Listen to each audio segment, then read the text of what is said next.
Ficciones Sonoras y Adviento Fantástico presentan Luces en el Bosque, de Andrea Valeiras. Locución y música original, David Fernández Bahamonde.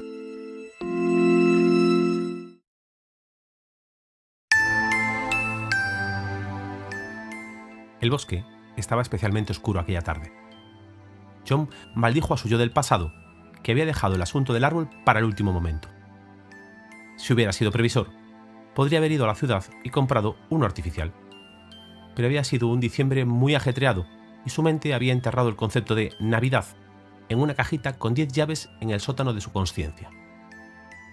En cualquier otra ocasión, ni se le hubiera pasado por la cabeza ir a cortar un abeto y llevárselo a casa.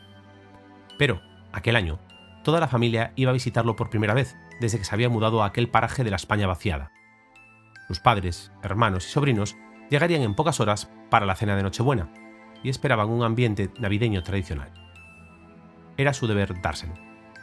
Encontraría el mejor árbol del bosque y lo tendría listo para recibir a sus invitados junto a la chimenea encendida y la mesa llena de dulces. Tenía la sensación de que el frío se le había metido dentro. Podía notar cómo sus huesos se llenaban de escarcha. Avanzó entre los irregulares senderos en los que la maleza campaba a sus anchas. Se había internado en una parte del bosque que nadie visitaba. Nadie se había molestado en despejar los caminos. Mejor así. Más posibilidades de encontrar un árbol decente y menos de ser descubierto. No sabía con exactitud cómo estaba regulada la tala furtiva en aquella región, pero estaba bastante seguro de que lo que iba a hacer era ilegal. Debía darse prisa. Aunque apenas eran las 5 de la tarde, estaba anocheciendo y necesitaba los últimos rayos de sol para llevar a cabo la tarea. Continuó andando, perdiéndose y volviéndose a encontrar por los asilvestrados caminos sin un rumbo fijo, guiado únicamente por una extraña intuición. En cierto momento, llegó a un enclave del bosque que parecía guardarlo.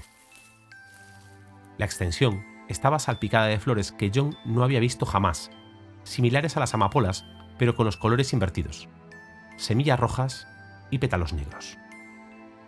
El claro estaba flanqueado por 7 majestuosos abetos. Sobre uno de ellos, un petirrojo lo observaba con curiosidad, llamándole con su trino. En aquel momento, el hombre supo que una de las ramas de aquel árbol debía ser suya.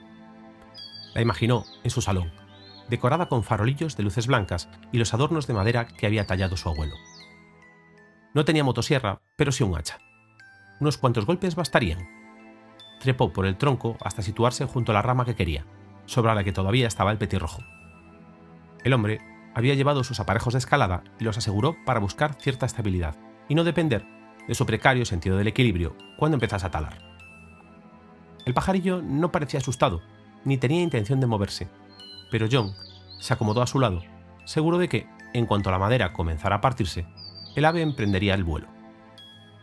Se colocó a horcajadas sobre la parte más gruesa de la rama, preparado para cortar la parte delantera.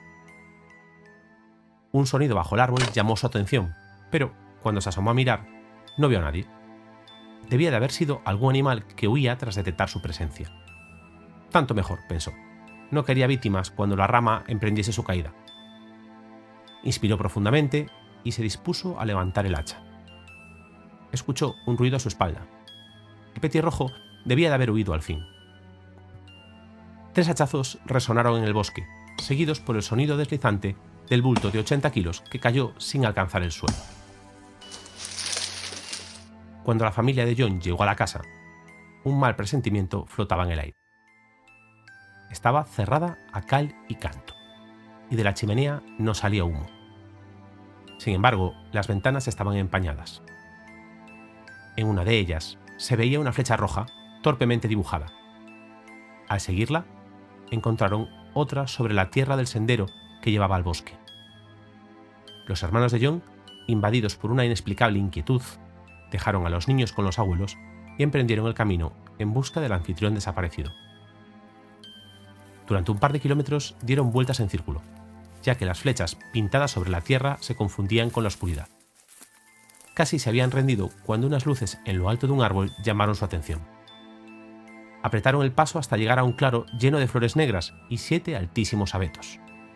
De uno de ellos colgaba el cadáver de John. atado con sus cuerdas de escalada alrededor del cuello y rodeando todo su cuerpo. Anudados a ellas había una serie de farolillos blancos y adornos de madera. Sobre su cabeza inerte se posaba un petirrojo con aire triunfal, testigo de la venganza que el bosque se había cobrado tras tantos años de arboricidios despiadados.